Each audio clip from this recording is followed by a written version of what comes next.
إن الحمد لله نحمده ونستعينه ونستغفره ونؤمن به ونتوكل عليه ونعوذ بالله من شرور أنفسنا ومن سيئات أعمالنا من يهده الله فلا مضل له ومن يضلل فلا هادي له أشهد أن لا إله إلا الله وحده لا شريك له وأشهد أن محمدًا عبده ورسوله أرسله بالهدى ودين الحق ليظهره على الدين كله ولو كره المشركون. اللهم صل على محمد وعلى آل محمد كما صليت على إبراهيم وعلى آل إبراهيم. اللهم بارك على محمد وعلى آل محمد كما باركت على إبراهيم وعلى آل إبراهيم إنك حميد مجيد. أما بعد فإن خير الحديث كتاب الله وخير الهدي هدي محمد صلى الله عليه وسلم وشر الأمور محدثاتها وكل محدثة بدعة وكل بدعة ضلالة وكل ضلالة في النار. يا أيها الناس أوصيكم أولا بتقوى الله. أعوذ بالله من الشيطان الرجيم. بسم الله الرحمن الرحيم. يا أيها الذين آمنوا اتقوا الله حق تقاته ولا تموتن إلا وأنتم مسلمون.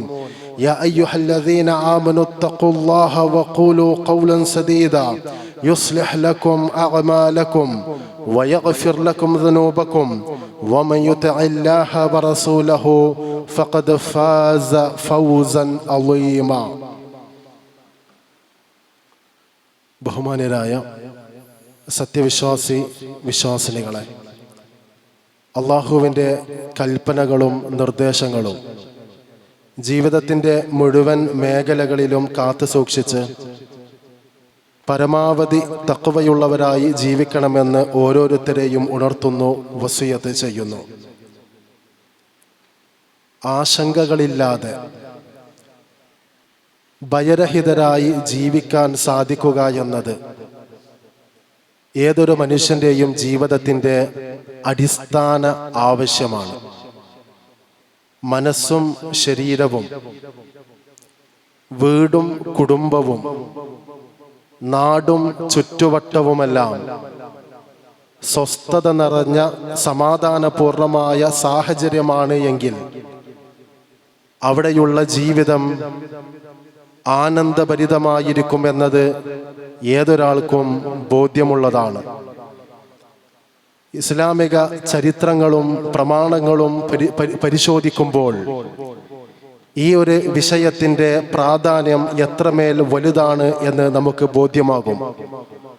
സൂറത്തുൽ ബഖറയിലെ 126 ആയത്തിൽ ഇബ്രാഹിം നബി അലൈഹിസ്സലാം തൻ്റെ കുടുംബം ജീവിക്കാനിരിക്കുന്ന മക്ക എന്ന നാടിനു വേണ്ടി നടത്തിയ പ്രാർത്ഥന കാണാം. വഇദ് ഖാല ഇബ്രാഹിം റബ്ബി ജഅൽ ഹാദാ ബലദൻ ആമിന. അല്ലാഹുവേ, ഈ നാടിനെ നിർഭയമുള്ള ഒരു പ്രദേശമാക്കണമേ എന്ന ഇബ്രാഹിം നബിയുടെ പ്രാർത്ഥന ശ്രദ്ധേയമാണ് എന്ന് വിശുദ്ധ ഖുർആൻ സൂചിപ്പിക്കുന്നുണ്ട്. തൻ്റെ കൂടപ്പിറപ്പുകൾ ജീവിക്കുന്ന പ്രദേശം, അവിടെ അവർക്കുള്ള ജീവിതം സ്വസ്ഥതയും സമാധാനവുമുള്ള എല്ലാ അർത്ഥത്തിലും നിർഭയത്വമുണ്ടായിരിക്കുക എന്നത് ആഗ്രഹിക്കുകയും അതിനുവേണ്ടി പ്രാർത്ഥിക്കുകയും ചെയ്യണമെന്നാണ് ആ പ്രവാചക ചരിത്രം നമ്മെ ബോധ്യപ്പെടുത്തുന്നത്.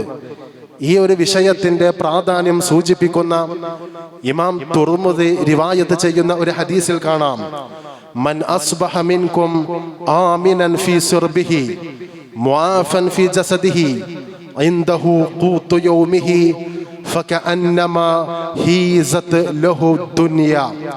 നിങ്ങളിൽ ഒരാൾ നേരം പുലരുമ്പോൾ 3 കാര്യങ്ങൾ കൊണ്ട് അനുഗ്രഹീതരാണ് എങ്കിൽ അയാൾ ദുനിയാവ് മുഴുവൻ ലഭിച്ചവനെ പോലെയാണ്. ഒന്നാമത്തെ കാര്യം, അയാൾ ജീവിക്കുന്ന നാട്ടിലും പരിസരങ്ങളിലും നിർഭയത്വമുണ്ട്. 2, അയാളുടെ ശരീരത്തിൽ ഭീകരമായ, അത്യധികം പ്രയാസകരമായ ആരോഗ്യ പ്രശ്നങ്ങളില്ലാത്ത ആഫിയത്തുള്ള സാഹചര്യം അയാൾക്കുണ്ട്. 3-ാമത്തേത്, അന്നത്തെ ദിവസത്തെ വിശപ്പടക്കാൻ ആവശ്യമായ ഭക്ഷണം അയാൾക്കുണ്ട്. ഈ 3 കാര്യങ്ങളുണ്ടെങ്കിൽ അന്നത്തേക്കുള്ള ഭക്ഷണവും അതേപോലെ ആരോഗ്യവും നിർഭയത്വവും ഉണ്ട് എങ്കിൽ ദുനിയാവ് മുഴുവൻ ലഭിച്ചവനെ പോലെയാണ് അയാൾ എന്ന് നബി സല്ലല്ലാഹു അലൈഹി വസല്ലമ വിശദീകരിച്ചിട്ടുണ്ട്.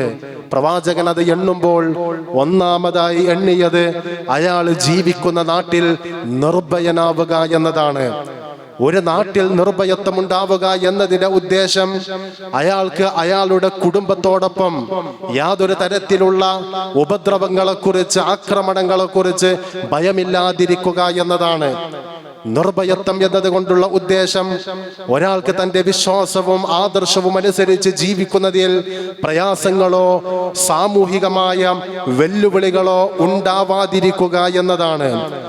ഈ ഒരു നിർഭയത്വം എന്ന് പറയുമ്പോൾ ഒരു വ്യക്തിക്ക് അവന്റെ പഠനം, അവന്റെ ജോലി, ജീവിതോപാധികൾ, ആ രംഗത്ത് പ്രയാസങ്ങളില്ലാതെ അതുമായി മുന്നോട്ട് പോകുവാൻ സാധിക്കുക എന്നതാണ്. ഈ നിലക്കുള്ള നിർഭയത്വം മനുഷ്യ ജീവിതത്തിലെ ഏറ്റവും പ്രധാനപ്പെട്ട ഒരു ഘടകമാണ് എന്ന് നബി സല്ലല്ലാഹു അലൈഹി വസല്ലമ വിശദീകരിച്ചിട്ടുണ്ട്. നമ്മളെ കുറിച്ച് കൃത്യമായി വിചിന്തനം ചെയ്യുക. അള്ളാഹു നമുക്ക് നൽകിയിട്ടുള്ള എണ്ണമറ്റ അനുഗ്രഹങ്ങളിൽ ഏറ്റവും ഉദാത്തമായ അനുഗ്രഹം അവനെ മനസ്സിലാക്കി അവന്റെ ആദർശത്തണലിൽ ജീവിക്കുവാൻ സാധിച്ചു എന്നതാണ്. അത് കഴിഞ്ഞാൽ ഒരു വ്യക്തിയെ സംബന്ധിച്ചിടത്തോളം ഏറ്റവും പ്രധാനപ്പെട്ട അനുഗ്രഹം നിർഭയത്വമാണ്. ആശങ്കകളില്ലാതെ, ഭയമില്ലാതെ ജീവിക്കുവാൻ സാധിക്കുക എന്നതാണ്. നമുക്ക് ഈ ഉച്ച സമയത്ത് ഇബാദത്തിന്റെ ഭാഗമായി പള്ളിയിൽ ഒരുമിച്ച് കൂടാൻ സാധിക്കുന്നു. നമ്മുടെ ആരാധനകൾ നിർവഹിക്കാൻ സാധിക്കുന്നു. വ്യക്തിപരമായും കുടുംബപരമായും മതപരമായ നമ്മുടെ ബാധ്യതകൾ നിർവഹിക്കാൻ സാധിക്കുന്നു. നമ്മൾ ഇവിടെ ഇരിക്കുമ്പോൾ നമ്മുടെ വീട്ടിലുള്ളവർ നിർഭയരാണ്. നമ്മൾ ജോലി സ്ഥലത്താണെങ്കിൽ ജോലിയും വ്യവഹാരങ്ങളും നിർഭയമായി മുന്നോട്ട് പോകുന്നുവെങ്കിൽ ആ രംഗത്തെല്ലാം അള്ളാഹു നമുക്ക് എമ്പാടും അനുഗ്രഹങ്ങൾ നൽകിയിട്ടുണ്ട് എന്ന ബോധവും ഓർമ്മയും നമുക്കുണ്ടാവണം. ഈ നിർഭയത്വം എന്ന അനുഗ്രഹം ലഭിച്ചവർ ആ അനുഗ്രഹത്തിന് നന്ദി കാണിക്കണമെന്നും വിശുദ്ധ ഖുർആൻ സൂചിപ്പിക്കുന്നു. 2 രീതിയിലാണ് നാം നന്ദി കാണിക്കേണ്ടത്. ഒന്നാമതായി വിശുദ്ധ ഖുർആൻ സൂറത്ത് ഖുറൈശിലൂടെ സൂചിപ്പിക്കുന്നു, ഫൽയഅബ്ദു റബ്ബ ഹാദൽ ബൈത്ത് അല്ലദീ അത്അമഹും മിൻ ജൂഇൻ വആമനഹും മിനൽ ഖൗഫ്. അവർക്ക് വിശപ്പിൽ നിന്ന് അല്ലാഹു തആല മോചനം നൽകി, ഭയത്തിൽ നിന്ന് അല്ലാഹു അവർക്ക് മോചനം നൽകി. ആ മോചനം നൽകിയതിന്റെ പേരിൽ കഅബയുടെ രക്ഷിതാവിനെ അവർ ഇബാദത്ത് ചെയ്യണമെന്നാണ് വിശുദ്ധ ഖുർആൻ സൂചിപ്പിച്ചത്. ഒരു സമുദായം അവരനുഭവിക്കുന്ന അനുഗ്രഹങ്ങളിലൂടെ കടന്നു പോകുമ്പോൾ അല്ലാഹു അവരെ ഓർമ്മപ്പെടുത്തുന്നത് ഫൽയഅബ്ദു റബ്ബ ഹാദൽ ബൈത്ത്, ഈ ഭവനത്തിന്റെ, കഅബാലയത്തിന്റെ ഉടമസ്ഥനായ ഏകനായ റബ്ബിനെ നിങ്ങൾ ഇബാദത്ത് ചെയ്യണം. അനുഗ്രഹങ്ങളെ ഓർമ്മിപ്പിച്ചുകൊണ്ടാണ് അള്ളാഹു ഈ ബാധ്യത പറഞ്ഞത് എന്നത് ശ്രദ്ധേയമാണ്. രണ്ടാമതായി, എങ്ങനെയാണ് നമ്മൾ അള്ളാഹുവിന്റെ അനുഗ്രഹത്തിന് നന്ദി കാണിക്കേണ്ടത് എന്ന് സൂറത്തുൽ ഹജ്ജിന്റെ 41-ാം സൂക്തത്തിൽ അള്ളാഹു പറയുന്നു, അല്ലദീന ഇൻ മക്കന്നാഹും ഫിൽ അർള് അഖാമുസ്സലാ വആതുസ് സകാ വഅമറൂ ബിൽ മഅറൂഫ് വനഹൗ അനിൽ മുൻകർ. 3 കർമ്മങ്ങളാണ് വിശുദ്ധ ഖുർആൻ എണ്ണിയത്. നിർഭയത്വമുള്ളവർ നമസ്കാരം കൃത്യതയോടെ നിർവഹിക്കുക, സകാത്ത് അർഹതപ്പെട്ടവർക്ക് എത്തും വിധം കൊടുത്തു വീട്ടുക, നന്മ കൽപ്പിക്കുന്ന തിന്മ വിരോധിക്കുന്ന ദഅവത്തും നടത്തണം എന്നാണ് അള്ളാഹു വിശദീകരിച്ചിട്ടുള്ളത്. അഥവാ ഇസ്ലാമികമായി ജീവിക്കുകയും മതപ്രബോധന പ്രവർത്തനം നിർവഹിക്കുകയും ചെയ്യുക എന്നത് നിർഭയരായി ജീവിക്കുന്ന ഒരു സമൂഹത്തിന്റെ മതപരമായ ബാധ്യതയാണ് എന്നാണ് വിശുദ്ധ ഖുർആൻ നമ്മെ ബോധ്യപ്പെടുത്തുന്നത്.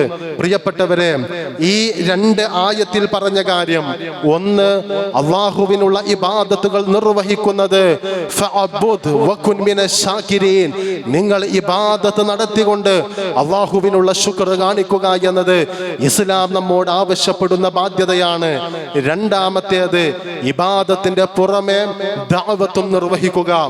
ഈ രണ്ട് ബാധ്യതകൾ ഒരു സമൂഹത്തിൽ നിർഭയത്വത്തോടു കൂടി ജീവിക്കുമ്പോൾ നാം നിർവഹിക്കേണ്ട ഉത്തരവാദിത്തമാണ്.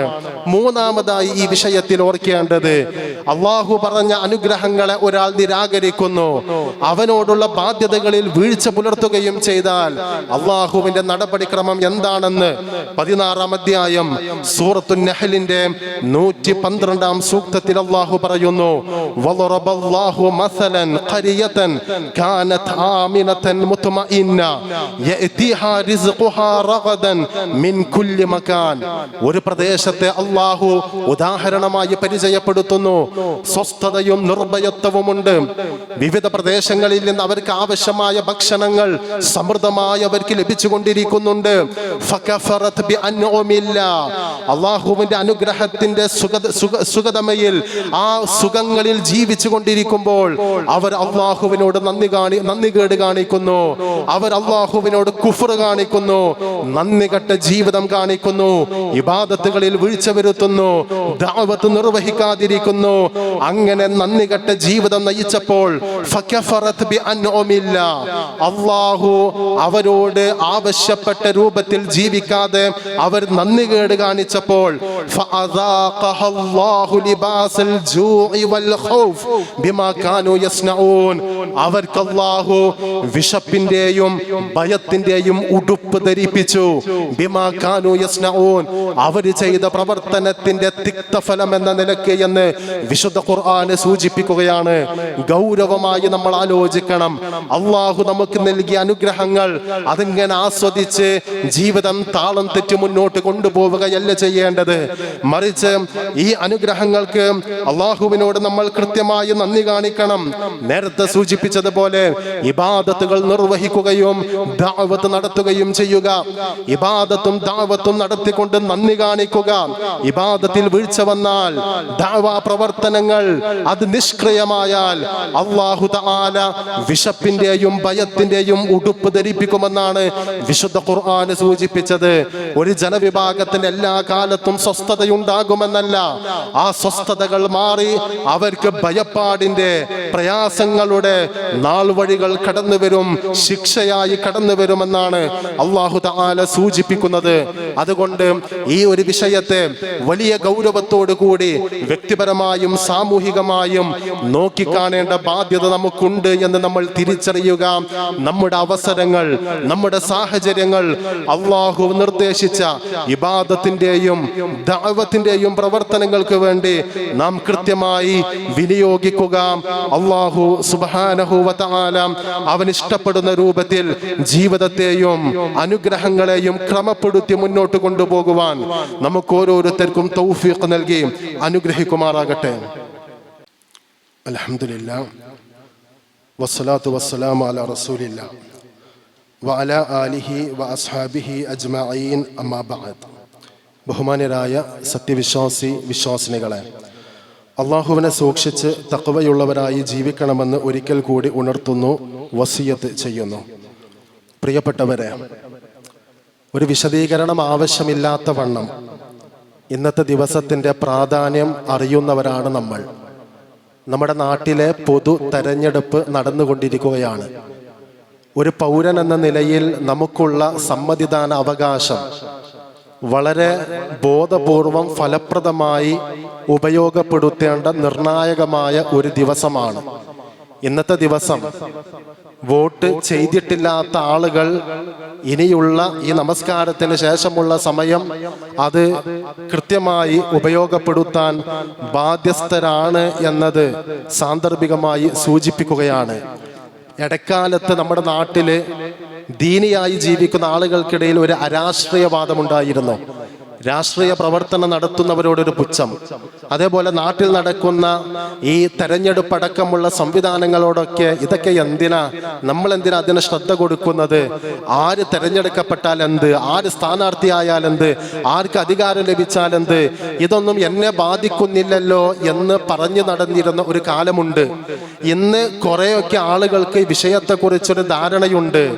ഇത്തരം പൊതു സാമൂഹിക രാഷ്ട്രീയ ചലനങ്ങൾ ഒന്നും ചിന്തിക്കാത്ത, കേൾക്കാത്ത, അറിയാത്ത വളരെ ന്യൂനപക്ഷമായ ആളുകൾ, അവനവന്റെ വിനോദങ്ങളിലും അവനവന്റെ കളിതമാശകളിലും ഏർപ്പെടുന്നവരല്ലാത്ത ആളുകളെല്ലാം ഈ ഒരു തെരഞ്ഞെടുപ്പിന്റെ പ്രാധാന്യം പൊതുവിൽ തിരിച്ചറിഞ്ഞവരാണ്. അത് കൂടുതൽ ഗൗരവമായി ഓർക്കേണ്ട ഒരു സന്ദർഭം കൂടിയാണ് ഇത്. നമ്മുടെ രാജ്യം ഇന്ത്യയായി നിലനിൽക്കണം. ഇവിടുത്തെ മുസ്ലിമീങ്ങൾക്കും അമുസ്ലിമീങ്ങൾക്കും അവരുടെ ആദർശത്തിൽ നിലകൊണ്ട് തന്നെ മൈത്രി ബന്ധം കാത്തു സൂക്ഷിച്ച് മുന്നോട്ട് പോകുവാൻ ഇന്നലകളിൽ ഉണ്ടായ സാഹചര്യം ഇന്നും ഉണ്ടാകണം. ഒരു വർഗീയ ധ്രുവീകരണം ഇല്ലാതെ, പോളറൈസേഷൻ ഇല്ലാതെ ഒരു സമൂഹത്തിന്റെ ഭാഗമായി ഒരുമിച്ച് ജീവിക്കുവാൻ എല്ലാവർക്കും സാധിക്കണം. രണ്ടാമത്തേത്, ഇവിടെയുള്ള ആളുകൾക്ക് ഇഷ്ടമുള്ള മതം സ്വീകരിക്കുവാനും ആചരിക്കുവാനും അത് പ്രബോധനം ചെയ്യുവാനുമുള്ള ഇവിടുത്തെ രാജ്യം നൽകിയ ഭരണഘടന അനുവദിച്ചിട്ടുള്ള മൗലികമായ അവകാശങ്ങൾ അത് ഈ രാജ്യത്ത് നിലനിൽക്കണം എന്ന് നമ്മൾ ആഗ്രഹിച്ചു കൊണ്ടിരിക്കുന്നുണ്ട്. പതിറ്റാണ്ടുകളായി ഈ രാജ്യത്ത് നിലനിന്നു പോരുന്ന ഇവിടുത്തെ മതനിരപേക്ഷതയും ഇവിടുത്തെ ഈ ഒരു മതേതരത്വവും മൗലികമായ അവകാശങ്ങളും അങ്ങനെ തന്നെ കൈമോശം വരാതെ നിലനിൽക്കണം എന്ന് നമ്മൾ ചിന്തിക്കുന്നു. അതിനു പുറമെ അവകാശ ധ്വംസനങ്ങൾ ഉണ്ടാകാൻ പാടില്ല. ഒരു പൗരൻ ഒരു രാജ്യത്ത് ലഭിക്കേണ്ട ക്ഷേമം, രാജ്യത്ത് ലഭിക്കേണ്ട ആനുകൂല്യങ്ങൾ കൃത്യമായി ലഭിക്കണം എന്ന് നമ്മൾ ആഗ്രഹിക്കുന്നു. അതിന് അർഹതപ്പെട്ട ആളുകൾ അധികാരത്തിലെത്തണം. അർഹതപ്പെട്ട ആളുകൾ അധികാരത്തിലെത്താനും അനർഹർ അധികാരത്തിലെത്താതിരിക്കാനും പ്രാർത്ഥിക്കുക എന്നത് റസൂൽ സല്ലല്ലാഹു അലൈഹി വസല്ലമ പഠിപ്പിച്ച പ്രാർത്ഥനകളിൽപ്പെട്ടതാണ്.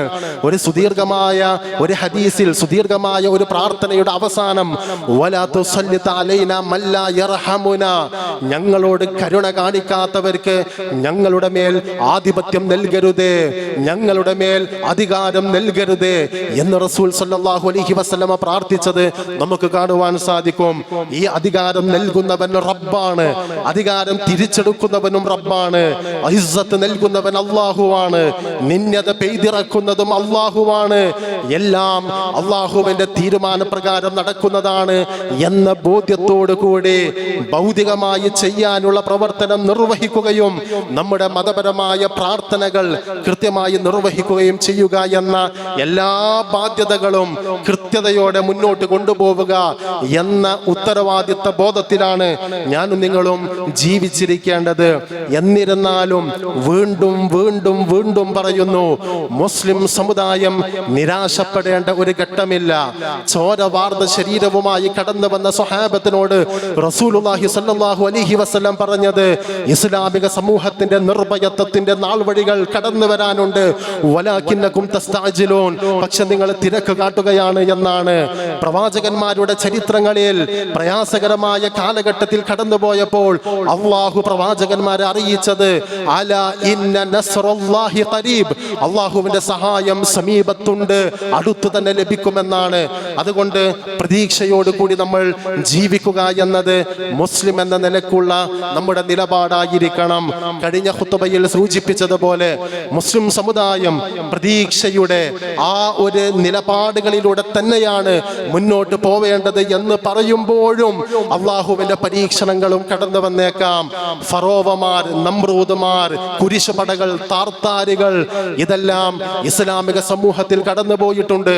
അവരെ അഭിമുഖീകരിച്ചവരും അതിജീവിച്ചവരുമാണ് മുസ്ലിം ഉമ്മത്ത് എന്ന് പറയുമ്പോൾ ചരിത്രത്തെക്കുറിച്ചുള്ള കൃത്യമായ ബോധ്യത്തോടുകൂടി, എന്നാൽ പ്രതീക്ഷയോടുകൂടി, തികഞ്ഞ അവധാനതയോടുകൂടി പ്രതീക്ഷയുള്ളവരായി നമ്മൾ ജീവിക്കുക.